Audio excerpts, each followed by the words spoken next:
विद्यार्थी मित्रांनो, कसे आहात?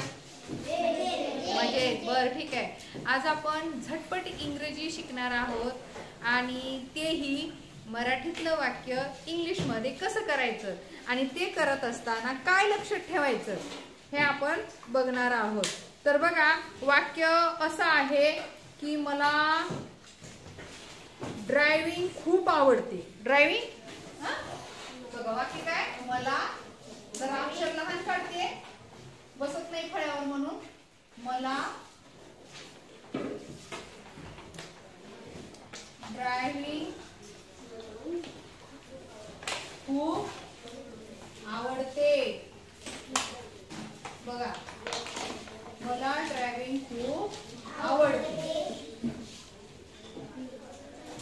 बघा, फक्त ड्रायव्हिंग म्हणले. मला कार चालवायला आवडते असं लिहिलंय का? नाही. आणि मग याच्यात काय करायचं आपल्याला? कोणतंही वाक्य मराठीतलं असलं की कर्ता, कर्म, क्रियापद असं असतं आणि या वाक्याला इंग्लिश मध्ये करत असताना कर्ता, क्रियापद आणि कर्म. कर्ता, कर्ता, कर्म, क्रियापद. म्हणजे मराठीत आपण कर्ता, कर्म, क्रियापद असे घेतो, पण इंग्लिश मध्ये करत असताना एक नंबरला काय घ्यायचं? कर्ता. त्याच्यानंतर क्रियापद घ्यायचं 2 नंबरला आणि 2 नंबरचं जे कर्म असते ते कुठे जाईल? 3 नंबरला जाईल. म्हणजे शेवटी काय येणार? कर्म. आलं लक्षात? ठीक आहे. आता बघा, मला, मला सांगा, मला शब्द आय. Very good. आय. आवडते, लाईक. व्हेरी गुड, हुशार झाले तुम्ही. I like. आता ड्रायव्हिंग. ड्रायव्हिंगला शब्द काय? ड्रायव्हिंग शब्द मुळातच कसला आहे? इंग्लिश आहे. कसा आहे? इंग्लिश. मराठीत आहे का? मला गाडी हाकलायला आवडते असा शब्द आहे का? किंवा हाणायला आवडते असा शब्द आहे का? नाही. ड्रायव्हिंग हा शब्दच मुळात कसा आहे? इंग्लिश मध्ये आहे. बघा, आय लाईक ड्रायव्हिंग. DRIV. आता इथं DRIVE ड्राईव्ह म्हणजे चालवणे, पण इथं ई चा लोप होतो आणि काय तयार होतो? ING. इथं ई हा शब्द ड्राईव्ह आहे. ड्राईव्ह म्हणजे चालवणे, पण इथं ING लागत असल्यामुळं ई चा लोप होतो. म्हणजे ई हा अक्षर आहे. योगिता, लक्ष दे. ई हे अक्षर आहे ते नाहीच होतं आणि इथं काय लागतं? ING. ING म्हणजे ती क्रिया चालू आहे. ड्रायव्हिंग. आय लाईक ड्रायव्हिंग किंवा आय लाईक खूपला शब्द काय? खूप. व्हेरी मच असं बी येते. व्हेरी म्हणजे खूप, है नाही? पण ते न घेता आपण सरळ असंही म्हणू शकतो, I like driving very much, है ना? किंवा फक्त असंही म्हणलं तरी त्याचा अर्थ तोच होतो. आलं लक्षात? तर समजलं हे वाक्य. दुसरं वाक्य बघूया. लिहिण्याची घाई करू नका. फळा कुठे पळून चालला नाही आणि मी कुठे पळून चालली नाही आणि तुम्ही कुठे पळून जाणार नाही. ओके. मला एका कारची गरज आहे. बघा, वाक्य आहे का? मला एका कारची गरज आहे. मला एका कारची गरज आहे. बघा वाक्य, बघा. हे 1, हे 2 आणि हे गरज आहे हे 3. कर्ता, कर्म, क्रियापद. म्हणजे हेच वाक्य इंग्लिश मध्ये करत असताना 1, 3, 2. आता हे मी नेहमी प्रत्येक व्हिडिओ मध्ये सांगणार नाहीये. लक्षात ठेवायचं. मला एका कारची गरज आहे. कोण सांगाल मला शब्द? आता गरज आहे. गरजला शब्द काय? गरज. नीड. NEED. नीड. नीड म्हणजे गरज असणे. म्हणा NEED. नीड.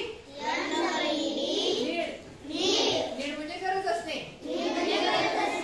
I need. बघा, मला गरज आहे. आय नीड कशाची?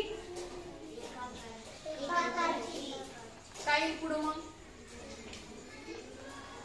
एका कारची. एक कार. काही सांगा.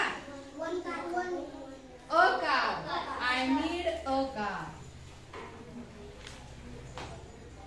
I need a car. किती सोपं आहे. सगळ्यात सोपं आहे. I need a car. आता बघा त्याच्या पुढचं वाक्य आहे मला त्याच्या मदतीची गरज आहे. बघा आता मुद्दाम इथं गरजेचं वाक्य आपण घेतलेलं आहे तुम्हाला सांगता यावं म्हणून. मला त्याच्या मदतीची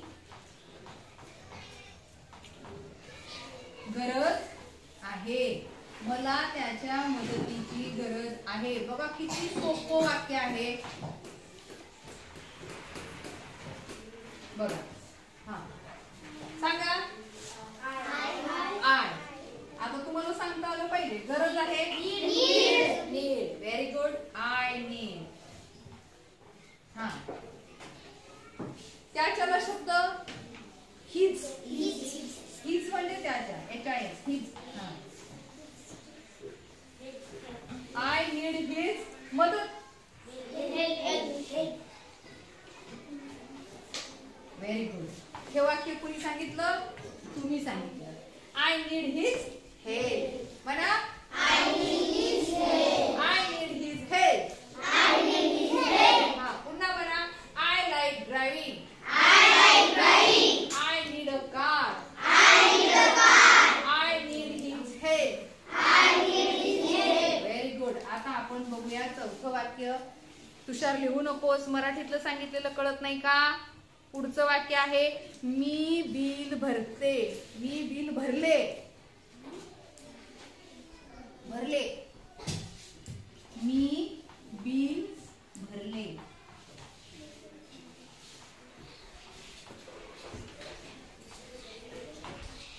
आता बिल हा शब्द मुळातच कसा आहे रे? इंग्लिश आहे.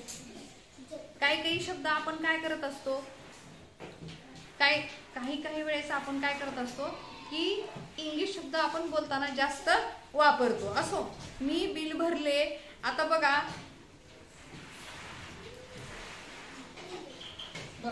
सांगा. मीला शब्द आय. भरलेला भरले. भूतकाळातलं वाक्य आहे पेड. I paid. आणि बिलला शब्द bill. I paid the bill. BILL. Bill म्हणजे पावती. बिल म्हणजे पावती. तर हे वाक्य समजले तुम्हाला? सर्वांना समजले? आवडलं? Okay thank you. लिहून घ्या आणि घरून येताना वाचन करून यायचं. आजपर्यंत किती वाक्य झालेत आपले? खूप सारे वाक्य झालेत आणि त्या सगळ्या वाक्यांचं वाचन करा. वाचन म्हणजे जेव्हा तुम्ही प्रत्यक्ष बोलाल म्हणाल तेव्हा तुमच्या ते लक्षात चांगलं राहणार आहे. Okay thank you.